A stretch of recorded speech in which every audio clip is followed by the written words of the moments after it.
Welcome to the Kaleidoscope of Possibilities, Alternative Perspectives on Mental Health.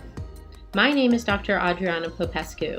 I'm a licensed clinical psychologist and leader in the field of mental health, energy psychology, addiction, trauma, and empowerment. In this podcast, we will be exploring mental health from a variety of perspectives, from the spiritual to the shamanic and beyond. What if mental illness isn't everything we think it is? What if everything we see as a pathology is actually a possibility? What else is possible with mental health? Hi everyone, Dr. Adriana Popescu here with you today with a very special two guests. It's not often that I interview two folks together at one time, but I think this couple is going to be a great conversation. I'm welcoming Dr. Elsbeth Meuth and Freddy Zental Weaver, who have assisted thousands of couples and singles create lasting intimacy and fulfillment in their lives and relationships. They are featured on Showtime's documentary series Sexual Healing and the Emmy Award-winning NBC show Starting Over. They're the best-selling authors of Sexual Enlightenment, endorsed by world-renowned spiritual pioneer Dr. Michael Beckwith.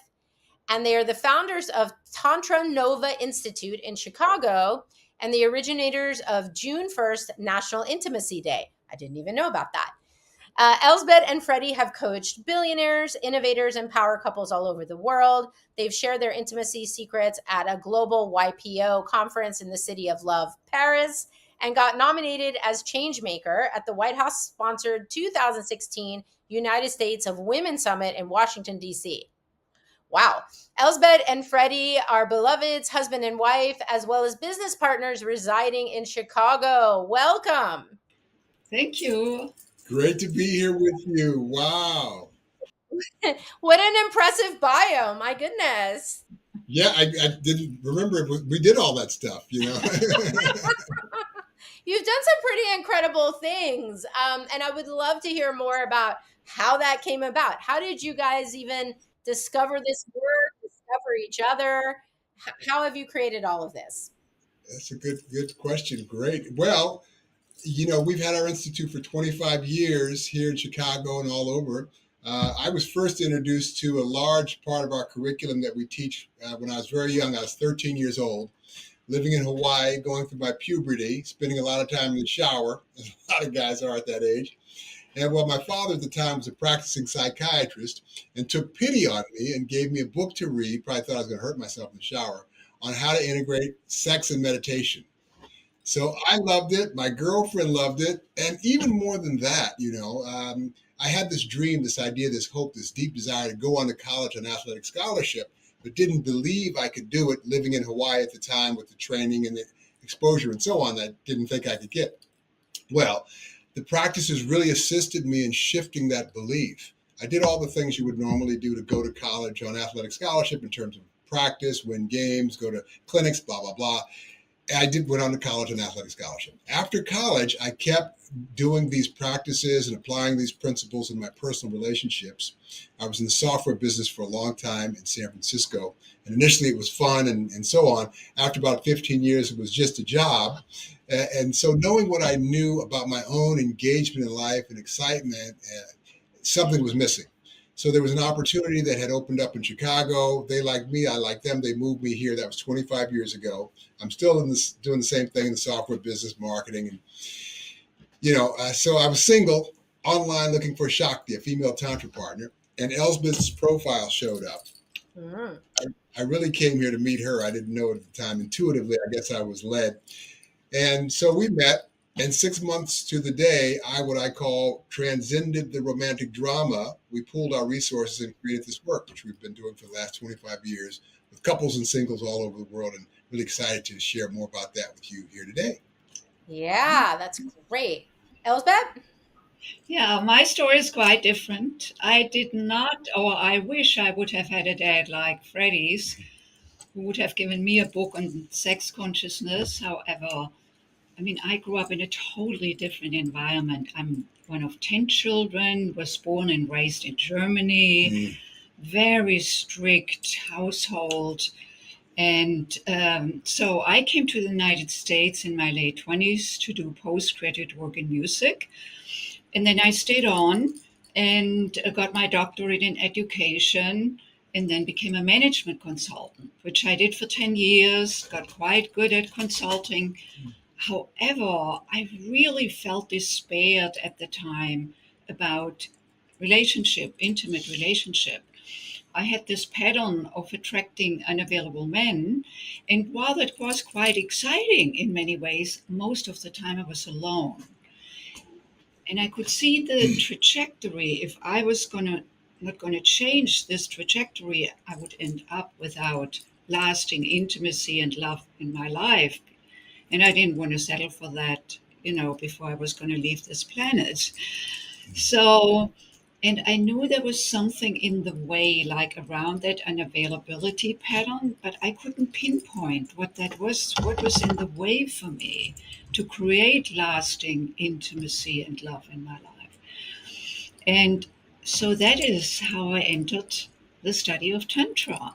I was familiar with Tantra in terms of having read books and done some practices, but I had never delved deeply into the practice as a discipline. So this is what I did, and it opened up so much. And at the very core, what it was for me to get to open up to see, and I don't mean just with the mere eye, like an inner seeing, that I had held distrust towards men. Now, I had no clue. At the time, if you had known me, you would not have called me a distrusting bitch. I was charming, I was open, I was inviting. However, underneath, in the subconscious, something was Percolating. yeah, something was going on that I couldn't see. And given that the tantric practice really speaks to accesses the whole being, the physical, the sexual, the emotional, the mental, the spiritual, it's like a holistic way of tapping into yourself. And particularly when we include the primal, the sexual, that is so loaded, with unconscious stuff. And that by accessing that, I could clear the distrust. What opened up instead was trusting myself more, trusting men in general more.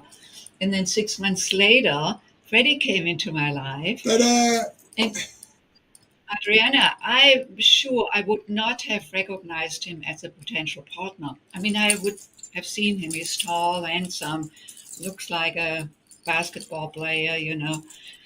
However, a potential partner is a whole different level of engagement. So I'm so glad that I cleared that unavailability pattern based then in trusting.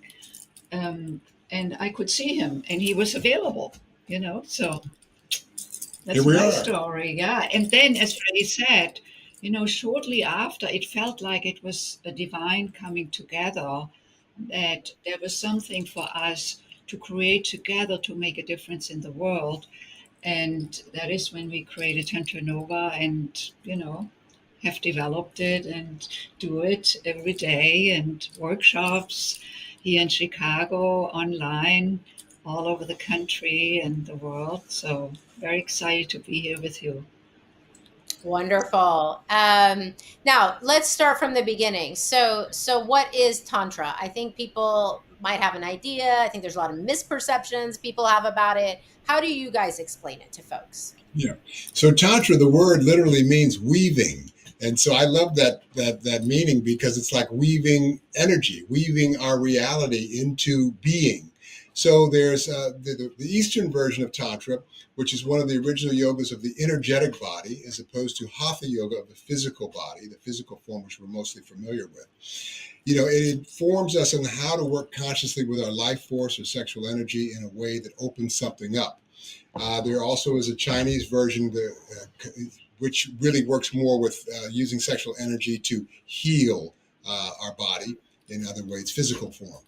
So what we've done at TantraNova is we've integrated the Eastern approach to transformation and working consciously with life force, sexual energy, meditation, breathing awareness, and practices, with practices from the West in transformation in terms of generative language, how we create our reality in language, creative self-discovery, how we discover ourselves, the creative process of music and movement and art.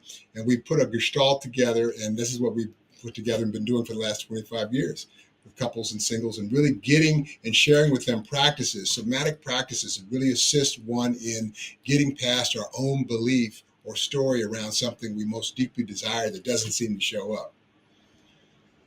So this really, I think, is a key point, which is because one of the misperceptions I think people have about Tantra is you have to have a partner and you have to be in a relationship, and it's about like the energy between you. But it sounds like a lot of the work has to start internally within yourself first. Yeah, a great point. All intimacy with another emanates from the intimate connection with self. When I'm angry, the last thing I want to do is connect intimately with Freddy, because I'm not connected intimately with myself. And we are so externally oriented in terms of what we want, in terms of satisfaction, fulfillment.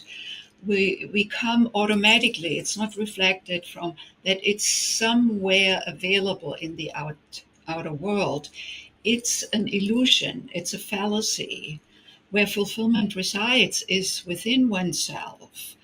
And then I can share this with another, and that can be embellished with another. But it's not going to happen if it's not already accessible over here. So, back to what you just said, the work is deeply rooted in the work with oneself, or in the relationship with oneself on physical, emotional, mental, and spiritual levels. And simultaneously, when couples come, it's not like they have to do first solo work and then can do couples work. No, it goes hand in hand, And in the process, what's also so beautiful is that the work with oneself that then opens up new insights, new experiences, also sometimes being confronted with the very thing that keeps us from allowing ourselves to trust, from allowing ourselves to reveal ourselves to another, which is deeply rooted in oneself.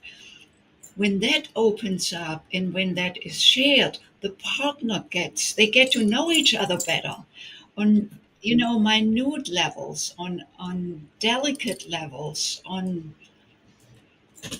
what's the word? When I Personal, feel interpersonal. no, I feel vulnerable on vulnerable level. It just was fleeting. So that is really, and then just like me, singles come to us. I started out as a single. Freddie was not in my life yet. I went for the very purpose to see what was over here in the way that kept me from more deeply connecting with another that could be sustained, that could last, Um, so it's for singles, for couples, it's for same-sex couples, heterosexual people, bisexual, transgender. It's in energy terms, it's the same, because in relationship with self, it's like a polarity of yin and yang, feminine and masculine within, and then feminine and masculine in the relationship. And that is not all gender based, It's like, if, let's say, I'm in a same sex relationship, there needs to be one in the yang energy and the other one in the yin, because if we are both in yang or both in yin, there is no polarity, there is no magnetism. Mm-hmm. Yeah, there's no balance, right? I think about the yin and yang symbol, right? There's balance, and that's what creates the circle, which is perfection, right? And these are more archetypal energies than concrete, what body parts you have or whatever, right? Or Well, what it's interesting, in the beginning when we're in the womb, we're androgynous, and then it's decided man or woman for whatever reason. And, as adults, we have aspects of testosterone and estrogen, one more or the other, depending upon your gender. And as we get older, the whole thing reverses itself. Men grow hair, breasts, and women grow hair in their faces. So it's really, how can we integrate this yin yang polarity in the way that we are living, listening, and being in our life. Because in relationship, it changes. Even though you have a man, you have a woman, but sometimes the man is more following and the woman's more leading, and vice versa. And how can you be present to those shifts and changes and flow? Yeah. And something really essential in the practice, because even when I go solo to the Tantra work, so Freddy teaches an all men's workshop, I teach an all women's workshop. So we have places where they can choose to just do their own work. The other workshops are all co-ed workshops. There are men and women, couples and singles, and there singles pair up, with we call it a practice partner, to experience the dynamic of that flow of feminine, masculine. The curious thing is that the body doesn't know if this other person is a lover or not. I know it here in my head, but my automatic reactions are just as if there was, a former lover that I just had broken up. So whatever gets triggered is being revealed so that what's in the way can be cleared, and then I can truly connect with his heart because I'm connected with my heart. I can open my sexual center, like for the woman, this is called a yoni in Sanskrit, means sacred space, So there are rituals and there are ways of working with our feminine energy to awaken this. So anyway. So this is really fascinating. And when I think about, as a psychologist, what might be some of the things that come up for folks in these workshops and in doing this work, and some of the first things I think about are trauma. I think about defenses and protection, or even armoring. I think about attachment issues. I think about, like, what did they, what was in the family of origin growing up? What was role modeled? Can you talk about any or all of these things a little bit, and maybe we just take them one by one and just look at that, like let's look at family of origin dynamics and what was role modeled and attachment style. Maybe we start with that, because trauma is its whole own thing. Yeah. So, everybody who comes into our classes, workshops, men workshops, women's workshops, fills out an intake, and they basically are putting down some general information. And what's most important is what they want to get out of the workshop. Like, what are their intentions? So coming into the workshop, people bring all that stuff, their family history, their story. I call it the clay we look into the world from. At the beginning in the womb, it was womb service, everything was beautiful. We didn't think about food. Then all of a sudden we're born, some guys are getting their wee-wees cut and bright lights. And you think it's send me back if our brains were developed. And life happens, good, bad, all the family dynamics and so on. And then you get to a point where you want to create something different, something new you've never experienced in your life. So in our practices, we're teaching this yoga, this energetic yoga. Really, the first key is developing self-reflection, what we call the witness state of mind. So one has to be in a healthy enough state to be willing to do that.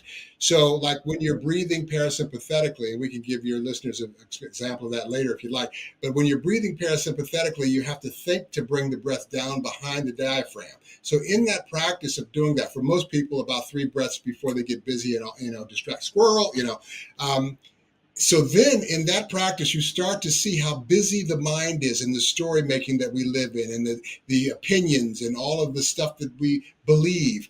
So once we can start to witness that, and we look at the total felt sense of what's happening energetically, emotionally, chemically, and get a little distance from there, we can start to what we call flatten some of the effects of the old stories around what's keeping us in a spin and from creating and bringing in what we most deeply desire. And then from there, once they get those basics, we start moving towards working with sexual energy or life force energy. And I can get into that little in a bit. Elsbeth had something she wants to. So what you're alluding to, family origin, that is actually where we learn love, or the lack of, depending on our experience. And you can imagine that when we connect to our intimate sexual primal self, what may come up from the subconscious, you know, which is cannot be accessed in talk therapy. Now, talk therapy has its place, but there are other. I think they work well hand in hand, actually. And so tapping into our physical, into our primal self, and there we get to discover what may be over here that keeps us from experiencing the fullest pleasure that we have the potential for, that keeps me from opening my heart and trusting. Because the trust is just like with me, there was something that was turned off when I was 18 years old, when I said earlier in my history of how I came to Tantra, was related to when I was 18 years old, first love, first boyfriend. We had dated for a couple of years. And then he asked me to have intercourse. And I said yes, although it was not, I was not ready for it. It was freakingly painful. I had to go to the gynecologist. The bill went to my house. My dad opened it. All hell broke loose. He called me a whore. The boyfriend left a few weeks later, the relationship, and there I was totally alone, no one to turn to. And in my despair, I made this unconscious decision, which was something like, see, Elsbeth, men are not there for you when you need them. And at the time, that was so. However, then that trailed me into my young adulthood, into my adulthood. No wonder that I attracted unavailable men, because that was further proof that they are not there for me. You know, in a twisted way, we recreate the same thing that we say we don't want. Now, that's a deep journey. So, what I'm sharing here, that was like the result that I got to see and shift. The shifts don't happen in the conscious mind. The conscious mind then follows and, can reflect upon the shifts. I also want to say to everyone who is listening, we don't start out right away with going to the sexual energy. That would be just like too much. So, what Freddie shared is like becoming aware of one's own emotions, of one's stories. And these stories, they are not necessarily right there. We don't ask people, what is your story? You know, no, I just want to have better sex, or I just want to really connect with someone on a deeper level, or I want to bring a beloved into my life. Yeah, many people. Or couples may say, we have raised the children, they went off to college, and now the two of us are there, and we feel like two estranged people. We have a great relationship in many ways. We are great parents, we're great friends. But that, again, that magnetism got lost somewhere. So they come with these intentions. And then through the work, be it private work or group work, they get to explore what's underneath. And that all happens without any sexual touching, without, yes, there are defined tantric bodywork practices. They are designed to cultivate emotional intimacy.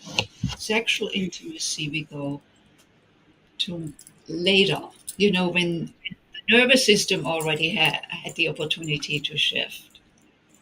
So what I'm really hearing here is the importance from the beginning of creating safety, right?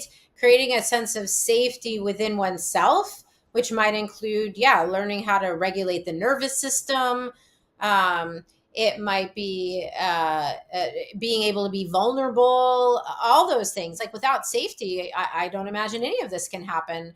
And when we're talking about trauma is physiological. It's not just psychological. It lives in our bodies, right? People will armor their body up. That there's an energy to trauma that impacts in every which way, including with beliefs, what you mentioned, Elsbeth, the limiting beliefs that come from having had a painful experience. It really is physical, mental, emotional, spiritual, sexual. It's all of that, social. It's all of those aspects together, and it's all energetic is what I'm really gathering here. Yeah, I say we don't shift it like in traditional therapy linguistically, or, we are shifting it energetically. So once one can just breathe in their own stillness and be willing to be led in a parasympathetic breathing practice, they are connected to what they have forgotten, which is intimacy. Into me, I see. Just in the stillness of watching their own thoughts and stories and beliefs and contractions and reactions and old stuff. And there, sometimes things can happen. People can cry, they can get upset, they want to run away sometimes, and the space is available for them to do any of those things. And if they're willing to step through the door, anybody in a body can get it, because again, it's remembering what we've forgotten when anything was possible. So a lot of the stuff that we've experienced becomes what becomes our clay, our belief, our story, because Newtonian wise, it happened, so it's real. Yeah, it did happen, it was real. But from here forward, anything's possible. So to really get that, to get out of my own belief that, well, it couldn't happen, I don't believe it can happen because it hasn't happened, to begin to let go of that, to begin to move towards the feeling and belief of what I want to create, starts to show up. And after 25 years of doing this with thousands of couples all over the world, with couples and singles, we've seen 90% results for people when they come in with an intention of what they want to create.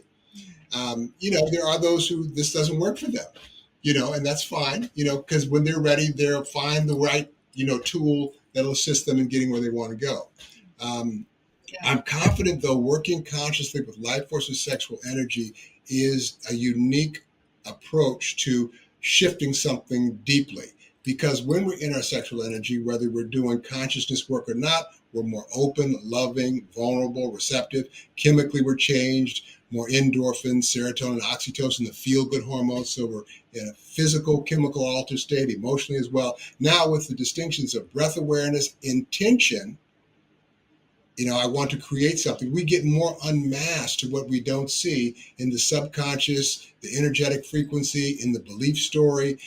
And we can start to get a sense of that to then in our regular day start to move with a design of, what you're going to be doing, practical applications of moving towards this thing. So the sexual meditation is really, really valuable in terms of what I've seen people get in touch with, because it leads you right there. So Freddy speaks now about the advanced level where we guide people in. By the way, there is no nudity in any of our workshops or practices or programs. Not that there's anything wrong with that, but we wanted to design it so that, the average person who is not accustomed to that would want to come and get this. Yeah, back to feeling safe. Yeah. Because without feeling safe, nothing can open up. You brought this here to the table. And feeling safe has to do with trusting. Trusting myself, trusting that I allow the other to touch me, to be open to it. Another aspect for feeling safe is created also through having distinct roles of giver and receiver. And we don't mix these roles up. Unlike mutual lovemaking, where we go back and forth. At some moment, I may be the receiver and then the giver, and vice versa, which is wonderful.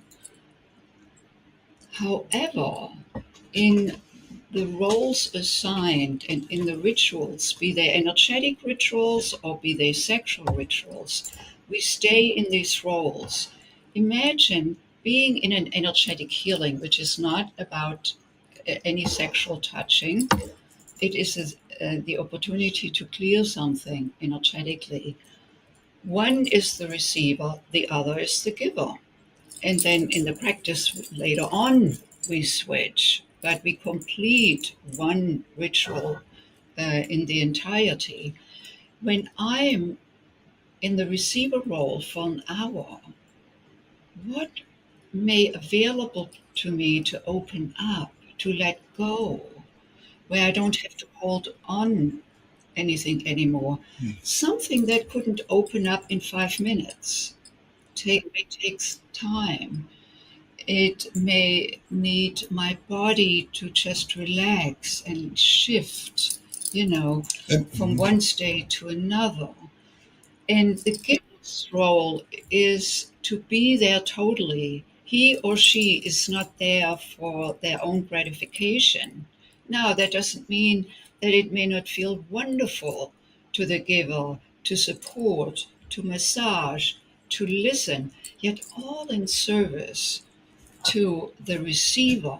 And that is how we create further that sense of safety, that space of being heard and listened to, the space where I can ask for something without having to be concerned about his feelings. And of course, in the workshops, the giver is taught their roles, the receiver are taught their roles. So they really have a protocol to approach this working with sexual energy in a unique way. I mean, this is how we came into the world, and forever we've been procreating, creating life, the last 100 or more years, recreating with the development of contraceptives. And so what we're sharing is and teaching is how to co-create with this creative, energetic intelligence, because it is unique. I mean, it was creating life before we had language. It creates life. It's pleasurable when we're in it. And when we bring consciousness to that energetic manifestation, what start to show up, interesting enough, outside of the sexual are creativity and pleasure.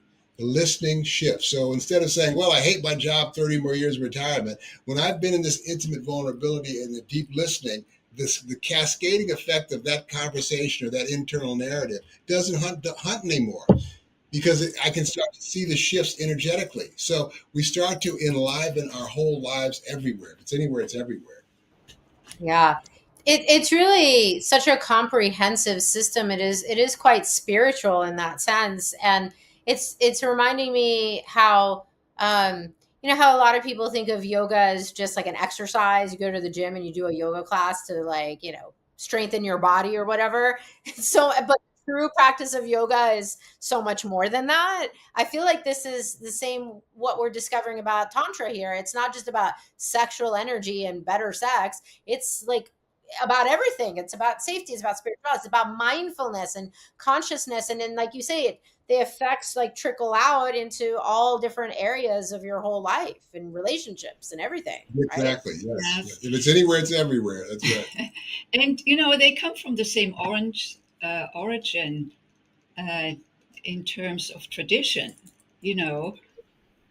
Like yoga for the physical body and yoga for the energetic body, they came out of the same thinking, of the same evolution. Very old cultures trying to figure it out. Right. And exactly what you just pointed out here, Adriana, it's the integration of the physical, sexual, emotional, mental, and spiritual cosmic self. I also like to call it the primal and the cosmic, the earth and the heaven, the sexual and the spiritual, traditionally seen as dichotomous, that, yeah, we are not promoting now bring sex into the church or the synagogue or the mosque or the temple. However, what we are saying is that this temple over here can become reintegrated. And when we reintegrate these 4 dimensions, sex, love, mind, and spirit, we not only feel more integrated, we feel whole. So coming back to wholeness, But there were tantric temples, but they got wiped out by the Crusades. But I don't know which would have been more fun, to be hacked to death or killed to believe something, or be in a sexual experience with the higher levels of consciousness. Oh, So, and I point out that it has this work, this opportunity, has the potential for healing, like from sexual abuse. From, in my situation, I was not sexually abused, but there's something was happening that really had me close off my heart. I became quite promiscuous afterwards. So like looking for love through sex, which actually doesn't work, through the tantric healing for me, I reintegrated my love self and my sexual self. They are distinctly different in terms of energy frequency, and they work beautiful together. And I think to a big extent, it's humanity's wish, most people's wish, to bring this into your life, into their life. So Yeah, in a bigger conversation, in terms of our consciousness and evolving, it's like until we stop the vilification of the sexual, can we make that spiritual quantum leap to see ourselves in each other? And for the man in Tantra and all the variations there are, one of the primary edicts is for the man to learn to separate ejaculation from orgasm. Now, a lot of guys have heard that about Tantra and they think, oh, I'll be a better lover, I'll last forever, and it'll be some kind of great awakening. It's a yes and both and. Because once a guy starts to bring consciousness to that ejaculatory reflex, he, in the practices that we teach and the way that we teach it, he gets in touch with the unconsciousness around the sexual piece. Because for guys, there's two emotions that we're socialized to be okay to show. That's, excuse my French, fucking or fighting. But intimacy and nurturing and tenderness is like, don't do it. That's not being manly. Yet we have all the feelings. So when we're in that 3-second orgasmic moment, we're free from all of that. So when a guy starts feeling that and it's right there in front of him, you can see it. It's not like a woman where it's internal. He wants to connect. So for the woman, oftentimes it feels like just selfish love. It's like, lust. You're just in this for yourself, when really he deeply wants to connect. So once he starts to learn to separate ejaculation from orgasm and move the life force of sexual energy up to his heart with breathing and energetic awareness practices that we teach, he starts to transcend the lust, the unconsciousness, the possessiveness, the jealousy, the shame, the fear, the guilt, all that stuff it's loaded, the sexual. And so he starts to free up, and there becomes possible that polarity we talked about earlier. Now, for the woman, it's different. Okay, let's just pause here for a moment, because just also for the listener, it's like when Freddy speaks about separating ejaculation from orgasm, this combination in terms is not familiar to the Western mind, because we think in the West that ejaculation and orgasm are the same. They aren't. Orgasm is a sensation. Ejaculation is a reflex in the pelvic floor. So in Sanskrit, the penis of a man is called lingam, Lingam. Lingam means magic wand or wand of light. Oh, much more endearing than dickhead. Definitely. So there is a muscular ring around the base of the penis, the magic wand, inside. And on a scale from 1 to 10, 10 being the ejaculatory moment, around 9.5, 9.75, what happens is that the scrotum pulls up, that ring starts to quiver, all in service to eject the ejaculate. Once the ejaculate is gone, the energy is gone. Refractory. So in the tantric practice, a man learns how to channel his wonderful testosterone, lively energy up the channel from his magic wand into his heart. This is how he becomes more connected. Guess who feels it if he comes from his sex or from his heart? It's me. When he comes from his sex, I don't feel as safe. Now, there may be moments when we want to both be, have lusty sex, totally great. There are other moments when I want to be heard, when I want to connect, when I want to know he's there for me. And so that he has the capacity to move up this wonderful testosterone energy into his heart. Once his heart opens, oh, I feel that. And once my heart opens, guess what? My yoni, my sacred space opens. And then we have a circuit. And in the tantric practice, we want to cultivate the circularity. Of course, it starts over here, circulating my energy up and down, both, when my energy is subtle, like right now, we are in a subtle state, at least. Well, speak for yourself. I assume you are not aroused that. So, and then in an aroused state, I can learn how to breathe that arousal up into my heart, into my third eye, into my projects that I create in the world. We can use that energy to fuel, to transmute our actions in the world, just as we learned to harness electrical energy 200 years ago. We can learn to harness our sexual energy. Yeah, and then the circularity in partnership, because when we circulate energy and synchronize our breath, we feel we become one. There is a connection, a synchronicity that is superb. Amazing. I did want to ask, I'm glad you guys have gone here. I did want to ask your opinion about what you think the impact of pornography and how available it is everywhere all the time, with this. I'm really seeing something very different with kids that have grown up with that being available, and especially young men developing a sexual identity based on watching and masturbating to a lot of porn. I'm curious as to what you guys see in your work with folks and this particular issue. And it's addiction too, because I think, part of it is that with the porn, now we're seeing all this addiction to it. So yes. Yeah, I think it's part of the process. I mean, before it was hidden, you could see it in a magazine and you could sneak it in the closet and so on, but now it's everywhere, on your phone, on your computer, it's everywhere.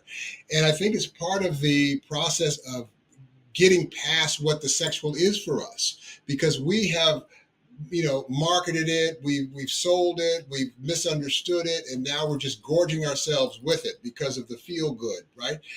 And so at some point when people have had enough, it's like, okay, you want to eat McDonald's, go ahead. And then you realize, oh my God, my arteries are clogged. Then it's like now we meditate. Oh, you could do sexual meditation. So it's like setting the groundwork to then get past the unconsciousness about the sexual, to now bring some consciousness of what we can do in this altered state of awareness that happens in it. And that's part of the agape that I think can happen in the world. So I think we're kind of moving through, and that time will, I think, open up to a lot of the stuff we've been teaching and what other people are teaching and what's out there. Yeah, I just feel that there is no guidance for young people and young adults to connect with themselves in terms of the sexual. Even our sex education in school is very clinical about where the ovaries are and, perhaps the condom, which is not unimportant, which I think is really essential that adolescents learn about that. But breathing and sexual meditation is not ever even mentioned or taught. What we are talking about here gets beyond sex education. We could call it intimacy education that involves the whole human being. And so porn is just like with the sugar or, alcohol, or that given the dopamine that is being generated in those moments, and then we want to go back because it feels so good, and then we go back, we need more in order to have the same effect. So we do have some clients who come with that, although that's usually not revealed in the beginning. It then may come out over time when they have learned to connect with themselves in a new way. And then the question is how to shift habits and how to connect with the self so that a human being can access his or her own pharmacy. It's more prolific amongst men, pornography, than amongst women. We also speak about, like, for men, what's there, the opportunity and challenge is to learn to channel their life force, sexual energy. For women, it's about reawakening the energy. It has to do with that feminine energy is based in estrogen. It's the slow hormone. It makes us round. Masculine energy or that sexual energy is based in testosterone, the quick hormone, directional, outward. And so the outward, the directional, wants to be guided. And for a man to apply himself to forego the ejaculatory reflex takes quite some willingness and commitment to create a new experience. It's like, what if men, or particularly young teens, when they were coming into their puberty, were taught the sexual meditation? So they were taught how to use this new energy, and they were taught it's not masturbation, and not like in the closet, and not like don't tell anybody, but like how you can learn to breathe, be aware of energy, use it as a way to empower your studies or your dreams about what you want to create in your life. And that would be a new way to approach working with what happens for us anyway. Instead of stumbling into unconscious pregnancies or STDs or any of the kinds of things that happen now in the sexual, we could then begin to move beyond the unconsciousness that we are now in terms of, I mean, there's war everywhere. I mean, you look at a bigger picture of the world. And we actually had a youth program for several years, a few years. And we had teenagers like 15 to 18-year-olds come to these programs. And it was amazing how the guys picked it up. Yeah, it's funny. So we had girls and guys in the practice, and some of the parents had been through our workshops, and some of them had not. And it's a 2-week program. So after we kind of got through with the emotional awareness 2 days and some of the breathing practices, we separated the guys and the gals. So I have like 8 guys in this room, and I'm saying, okay, so now we're going to put together the breathing, meditation, and some of the muscle exercises that we've been learning into a self-love practice. So by a show of hands, how many of you guys masturbate? Nobody raises their hand. I'm like, I'm over 50 and I masturbate. They all laugh and they raise their hand. And so I tell them and show them how to separate ejaculation from orgasm. And this is their homework practice. I use the prop here, and they, okay, so they go home. And one of the main things is not to ejaculate. They go home, they do this, they come back like, man, I never knew I could last that long, or I could really start to feel this energy move up. And I believe these are going to be better men as they become older people. They're not going to be eating their woman with just like, I've got this erection and it's your duty that I've got to get rid of this energy, or I'm going to have blue balls or whatever the stories that they learn. Yeah, but they will learn to move their own energy, meet her at her heart, and then she can open and choose. Yeah, it's not led by the lingam or the penis. Or just for themselves, because that drive leads them to things like porn. Exactly. And there's nothing inherently bad about porn. It's just unconscious. It's that it's we no longer have freedom of choice once we are so into it. Choices. The other thing is also that, whatever is portrayed there is often far from how we actually relate in a connection with another. So, that is also. And then the expectations are being built up for, like, it should be like a porn scene when I make love. Oh, yeah. Mm-hmm. Right. And we're not making porn wrong. We're just saying to have it. No. It's having a huge impact. I think we have to talk about it because it's happening. I mean, it's showing up in my office.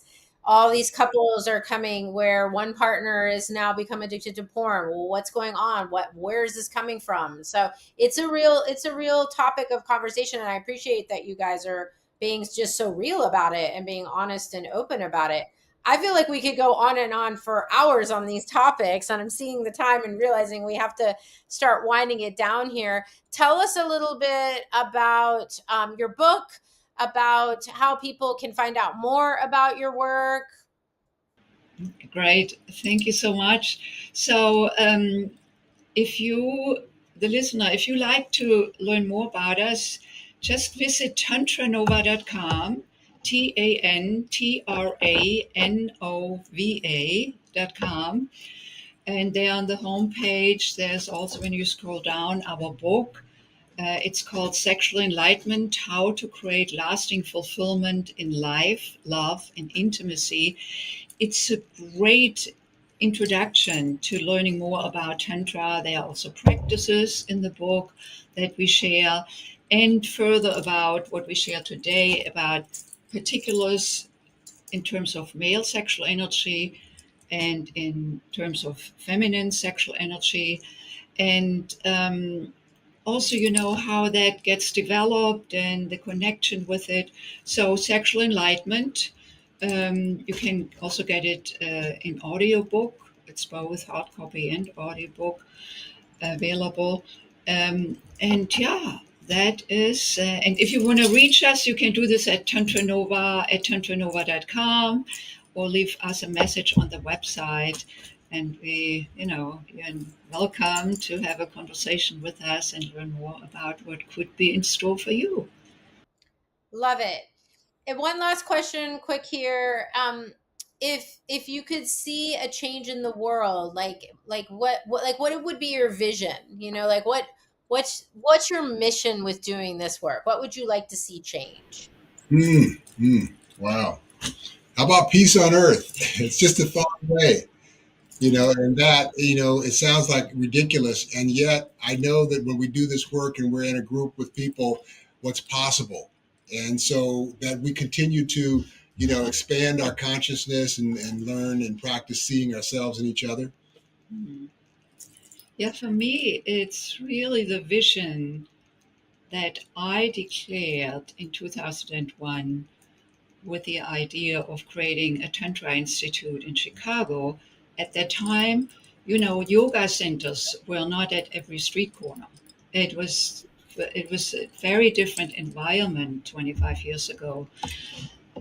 But I had that vision after my Tantra teacher training and opening, yes.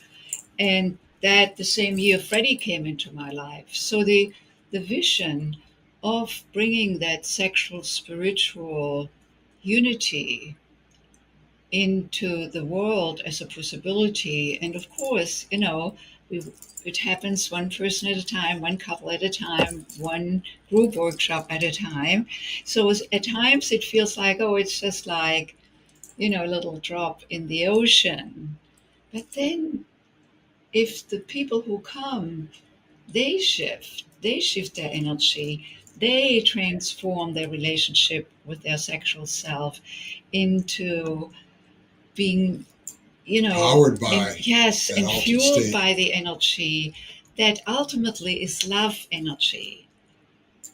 But that needs to be reintegrated, So that is my vision for the work, to open that up, the sexual spiritual union within and then with others. Wonderful. Thank you guys so much for being here with us today. You're such a gift. What you're creating in the world, it's much needed. I share your vision with you. So we'll put all the links in the show, in the notes. And if you've liked this episode, please do reach out to Freddy and Elsbeth. And if you've liked this episode, please do share it, get it out there, comment, like, rate, subscribe, whatever, all the things, so we can get this information in the hands of more people. And we'll be signing off for now. See you next time on Kaleidoscope of Possibilities. Thank you for joining me for this episode of Kaleidoscope of Possibilities, Alternative Perspectives on Mental Health. This has been Dr. Adriana Popescu. If you enjoyed this episode, please like and subscribe and share with others. To find out more about me, my guests, and more, please visit my website at adrianapopescu.org. See you next time.